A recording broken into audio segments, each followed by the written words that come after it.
The people of God spend a lot of time and energy praying over and reflecting on the words of God.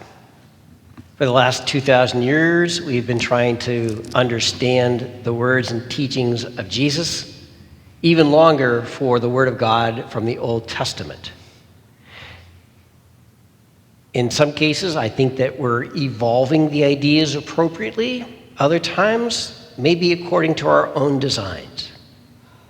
For example, the words that we now call the words of institution, where Jesus says, "This is my body, this is my blood," followed up by the raising of the stakes, saying, "My flesh is true food and my blood is true drink.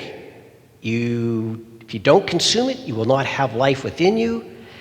We've taken those words and run with them quite a ways to develop our Eucharistic theology, believing not only do we have a consumable grace, but something, the real presence of God, that demands our worship 24/7, either inside or outside the tabernacle.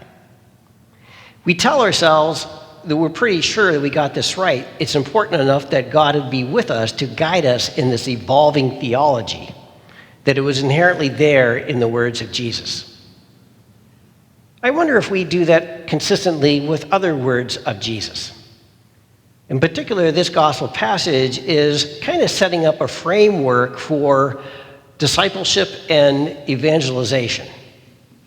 And if you compare the words that Jesus commissions the 72 disciples with to where the church has been in the last 2,000 years, it seems like we've come a long ways from that. I'm wondering how effective our ministry would be if at our ordination day you were stripped down without any sandals or walking stick and shoved out the door and said, "Go, good luck."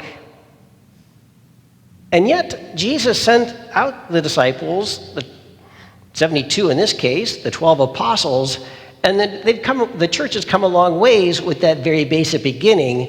And I think that we should reflect back and say, have we evolved this in the right way? Have we perhaps missed out on something in Jesus' very streamlined sending about of the disciples? And yeah, what he did might have been necessary and appropriate for a particular time and context, and we live in a different world now, and maybe things are necessarily going to change, but I think at some level, the underlying principles may have been missed.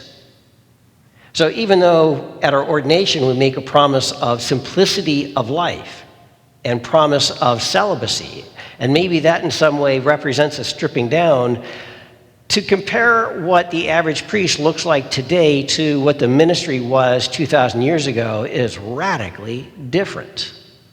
And I wonder if maybe we need to kind of reclaim what Jesus was trying to send out to reinvigorate our evangelization efforts. I talked to priests, particularly older priests, and the honest ones say, I got into it for all the wrong reasons. I didn't really know what priesthood was about. I thought I was going to be doing this, and I ended up doing that. I thought this is what the church and faith was about. I learned something else. But consistently, what I discover by my own experience and talking to other priests and deacons is that ministry changes you.